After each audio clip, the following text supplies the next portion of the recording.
저녁에 방송망을 가지고 있는 크리스찬 라디오입니다. 미국에 있는 성도들이 많이 애청을 하고 있는 방송국인데 크리스찬 좋은 찬양들이 많이 나오기 때문에 많이 들었습니다. 그런데 그 패밀리 라디오를 설립한 창립자가 해롤드 캠핑이라고 하는 분입니다. 이분은 이제 지금 나이가 90 가까이 되셨는데 이분은 자기 스스로를 이제 바이블 티처라고 그러고 아마 장로님 출신인 걸로 이렇게 알고 있습니다. 근데 이분이 그 방송 가운데 이제 질문하고 질문에 답하는 그러한 시간을 늘 이제 하거든요. 한두 시간 정도씩. 그런데 그걸 통해 가지고 언제부턴가 이분이 예수님의 재림 날짜를 이야기하기 시작을 했습니다. 그래서 90년대 초반에도 그런 일이 있었는데 한 2년 전에 2011년 5월 21일 날 예수님이 재림하신다.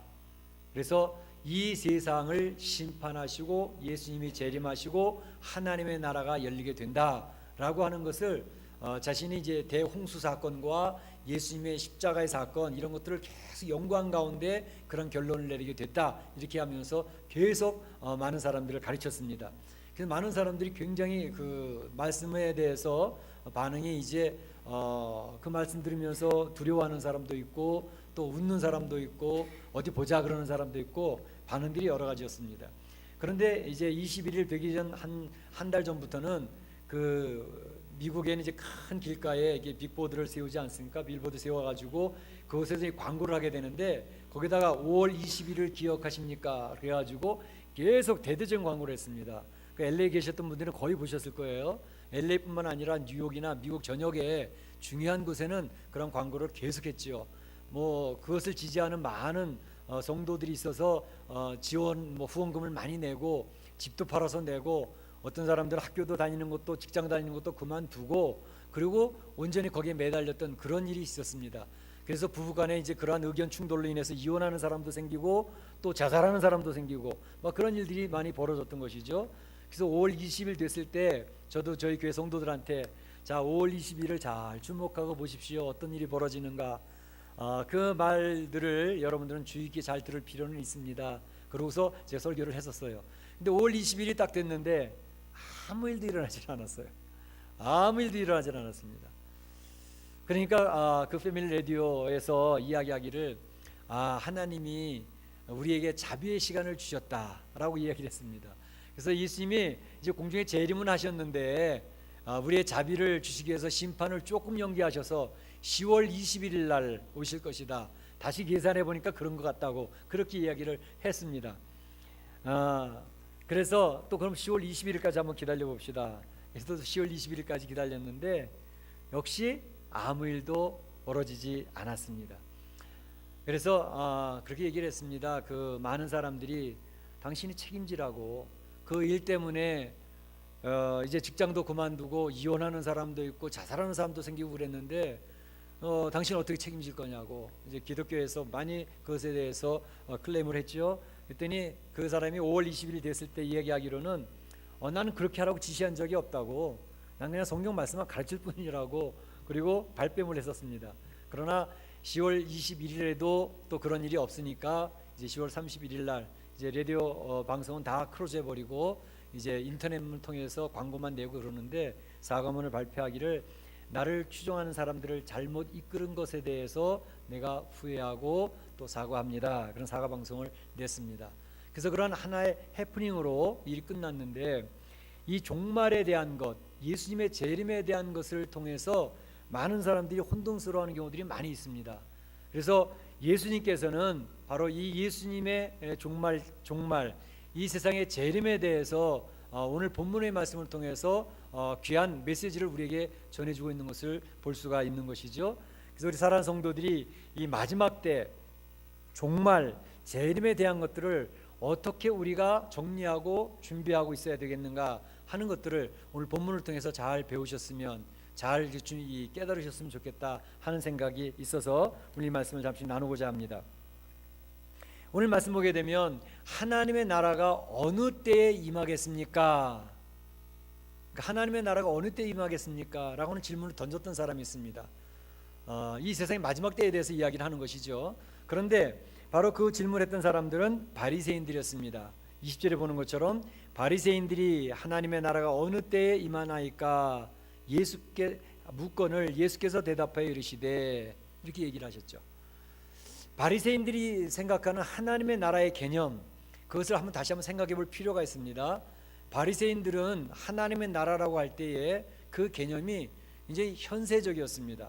그리고 현실적인 하나님의 나라를 생각을 했습니다.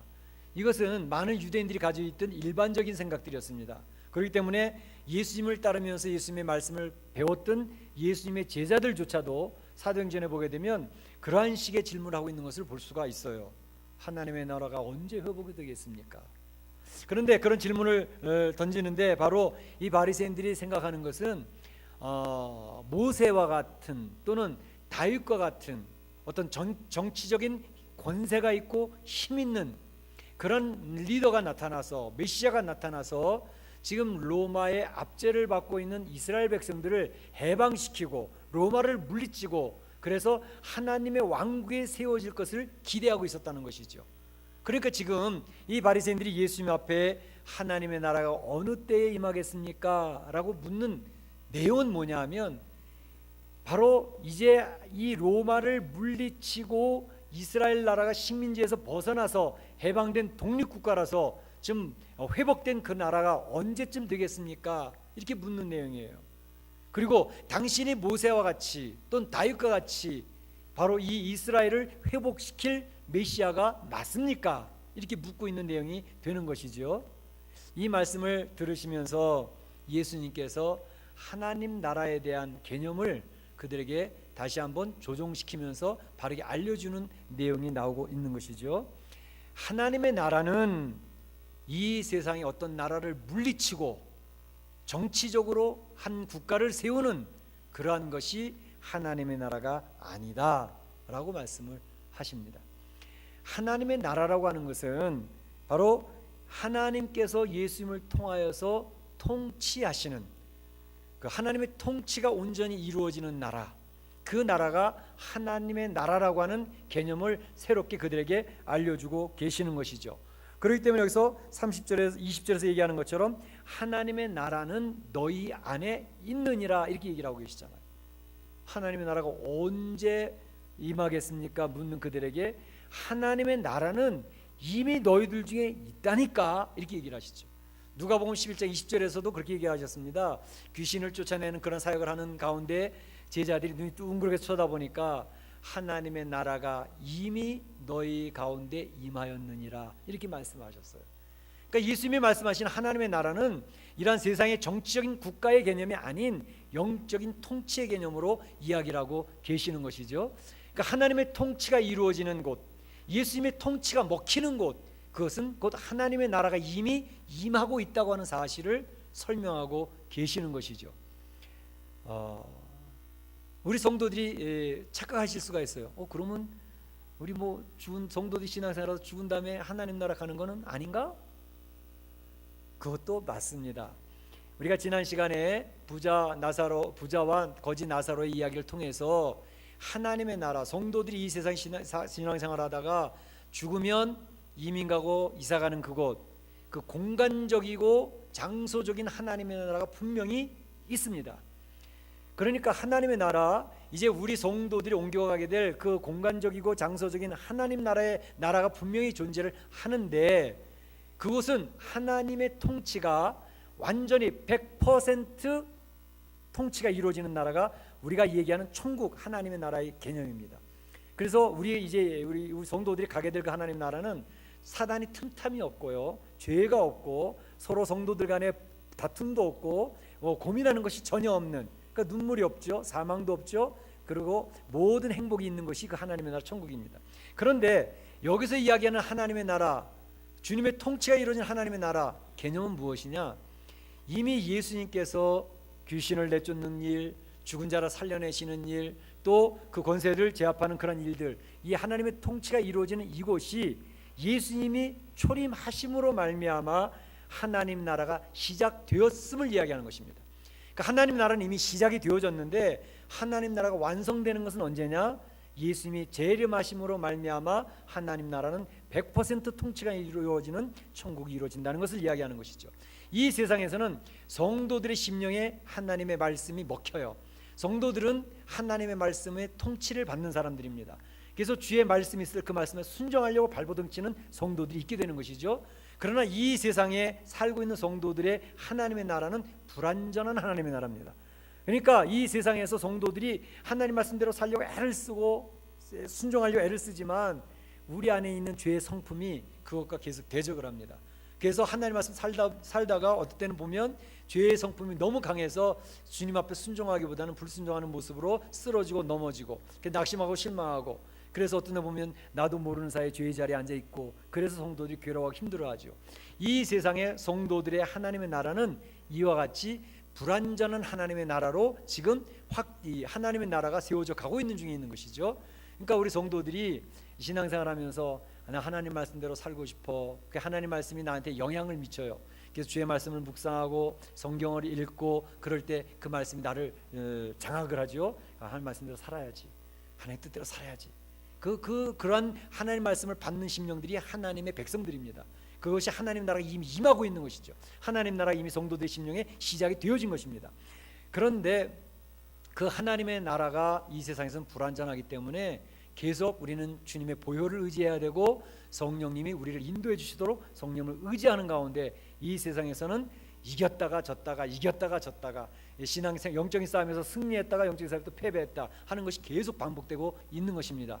그러나 이 세상을 끝내고 우리 하나님 나라에 입성하는 그때에는 우리의 연약함과 죄의 성품이 다 제거되어진 100% 완전한 하나님 나라에서 하나님을 섬기고 주의 말씀 통치받는 성도들로 세워지게 될 것이라는 사실입니다. 이것에 대한 개념을 잘 기억하고 계셔야 되겠죠.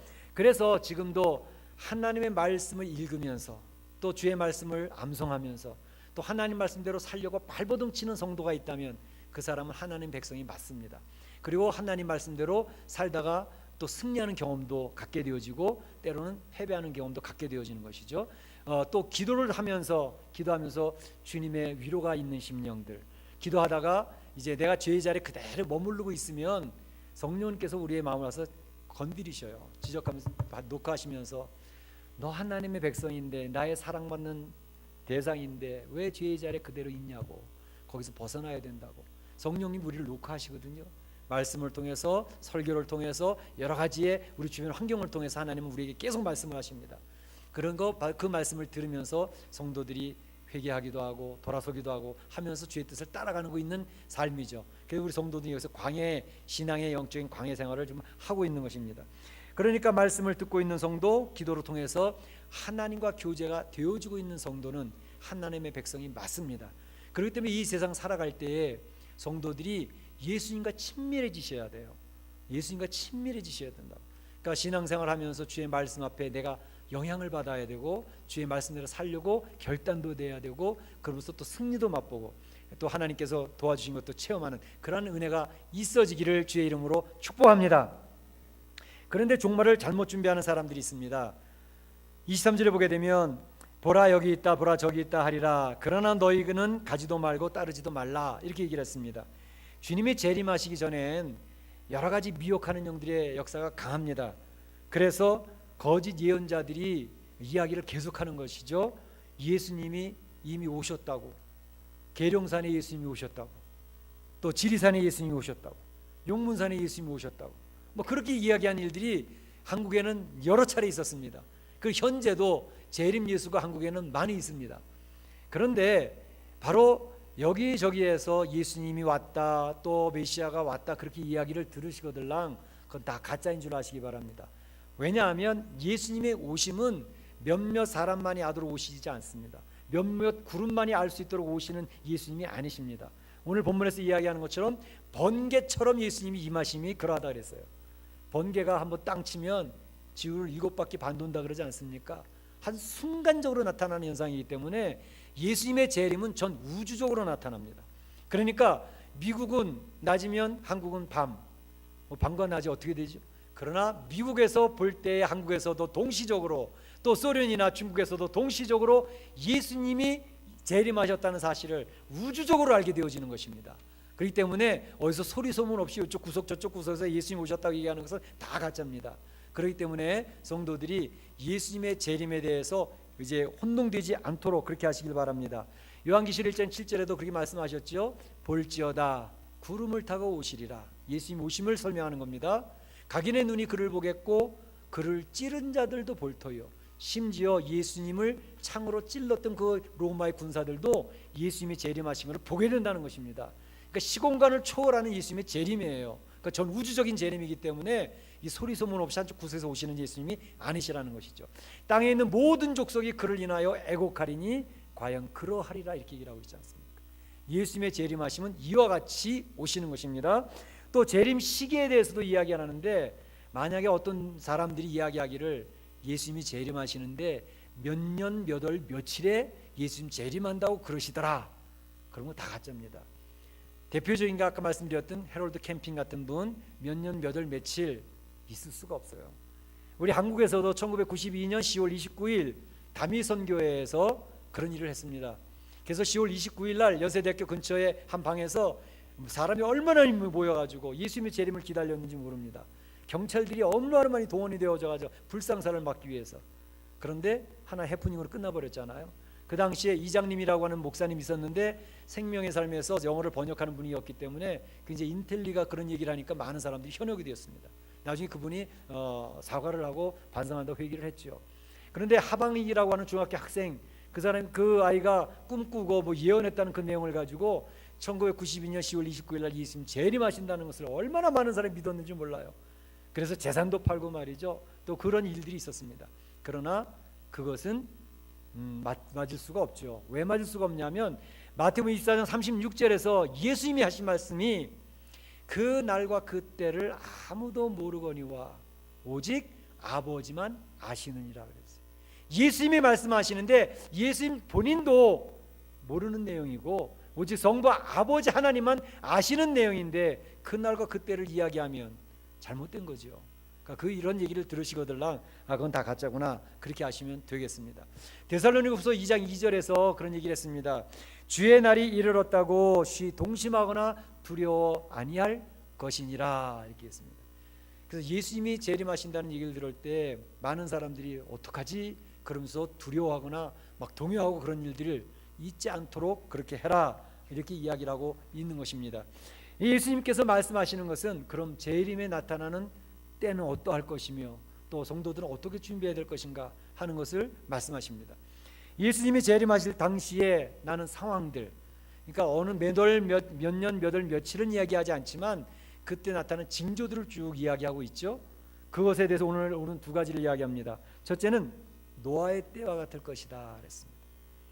두 번째는 롯의 때와 비슷할 것 같아 이렇게 얘기를 하셨습니다. 노아의 때는 뭐죠? 오늘 본문에 얘기하신 것처럼 노아가 방주를 짓고 있는 120년 동안 그들은 먹고 마시고 장가들고 시집가고 그 일에 심취하고 있었다는 것입니다. 롯의 때도 역시 먹고 마시며 사고 팔고 심고 집을 짓는 일에 온전히 사람들의 관심이 쏠려 있었다고 이렇게 이야기를 하는 것입니다. 이렇게 얘기를 하면 아니 목사님 우리도 지금 먹고 마시고 시집가고 장가가고 또 장사하고 그러는데요. 그럼 어떻게 우리들도 문제가 있는 겁니까? 아니요. 오해하시지 마시기 바랍니다. 먹고 마시는 거 성도도 해야지요. 또 시집가고 장가도 가야지요. 사고 팔고 장사도 해야지요. 그러면 이게 무슨 말입니까? 네, 그걸 열심히 해야 되는 건데 여기서 노아의 때, 롯의 때에서 이런 이야기를 하시는 이유는 뭐냐면 노아가 방주를 120년 동안 지으면서 하나님이 세상을 심판하시기로 작정하셨다고 하는 메시지를 계속 전달했습니다. 노아 방주 짓는 그 역사가 그가 바로 설교하고 있는 내용이었습니다. 하나님이 심판하신다더라. 너희들은 그 말씀을 기억을 하고 준비해야 된다. 이런 얘기를 계속했어요. 그러나 하나님의 경고를 그 사람들은 무시했습니다. 픽픽 웃어버렸습니다. 저 노인네 지금 동거 아니야? 방주를 지으려면 바닷가에 짓지 왜 산중턱에다 지으면서 쓸데없는 소리를 해? 치매가 왔나? 노망이 들었나? 사람들이 전혀 노아의 말에 귀를 기울이지 아니하고 그냥 먹고 살고 그런데 장사 열심히 하고 살면 되지 그랬다는 것입니다. 하나님의 경고의 말씀을 우습게 생각했다는 것입니다. 이것은 롯의 때도 똑같습니다. 소돔과 고모라를 멸망시키기 전에 천사가 와서 롯의 가정을 구원하기 위하여 메시지를 전해주었습니다. 소돔과 고모라를 멸하시기로 하나님 작정하셨다더라. 너희들이 준비하고 소돔과 고모라를 피해 나가라. 그래서 롯이 그의 가족들을 불러 모아놓고 이야기를 합니다. 하나님의 천사가 말씀하시기를 이 소돔과 고모라가 멸하기로 작정되어서 우리를 떠나라고 하시는데 우리 떠나야 되겠다. 다 얘기를 하고 있는데 롯의 사위가 둘이 있었습니다. 그 두 사위가 듣더니 아유 장인어른 쓸데없는 소리 하지 마요. 뭐 옛날이나 지금 똑같은데 그 괜히 사람도 겁주고 그러지 마시라고. 그래서 창세기 19장 14절에 보니까 사위들이 그 말씀을 농담으로 여겼더라 이렇게 얘기하고 있습니다. 노아의 때의 사람들이 하나님의 심판을 우습게 여겨버렸습니다. 롯의 때의 그 사위들이 농담으로 하나님의 심판을 여겨버렸습니다. 그게 바로 문제라는 것입니다.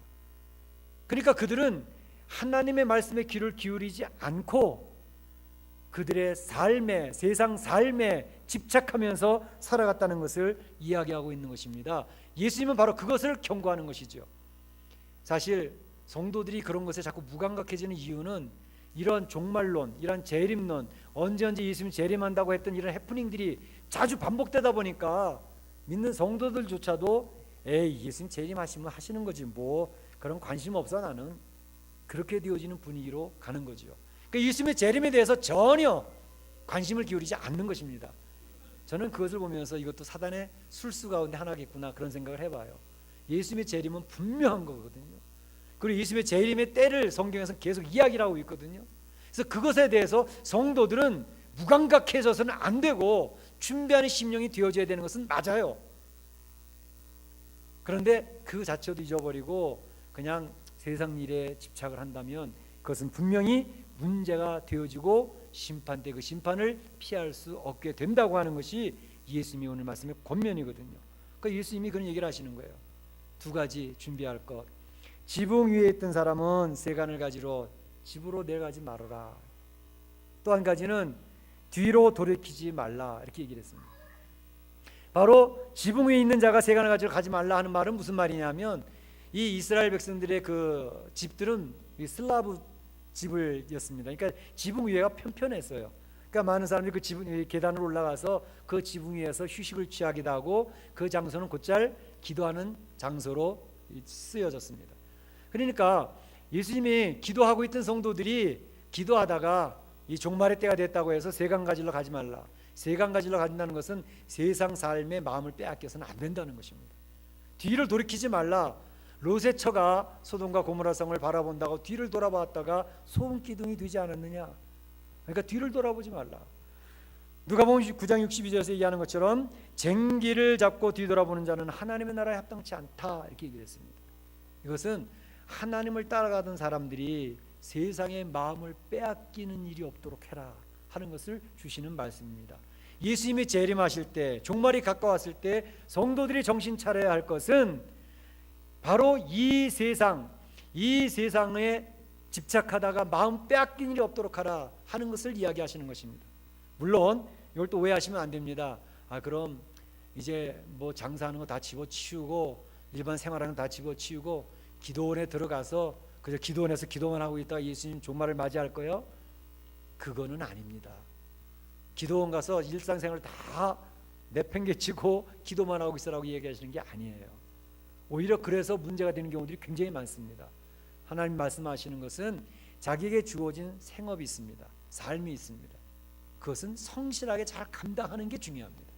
잘 감당하면서 여기서 이야기하시는 것은 주님과의 관계를 우선으로 하면서 주님 앞에 말씀을 듣고 주의 말씀을 따라가는 삶, 그 말씀을 따라가면서 자기를 쳐서 내 안은 죄의 성품이 있으니까요. 죄의 성품은 하나님 말씀과 계속 대적을 합니다. 안 따라가려고 합니다. 근데 나를 쳐서 복종시키면서 주의 말씀을 따르려고 하는 삶으로 살아가면서 내가 변화가 나타나는 열매가 있고 그 주님과의 친밀한 교제가 있어지면서 주님과의 교제가 계속 있어지면서 주님의 위로를 받고 주님의 경고를 받으면서 신앙생활을 잘 하라는 것을 이야기하고 있는 것입니다.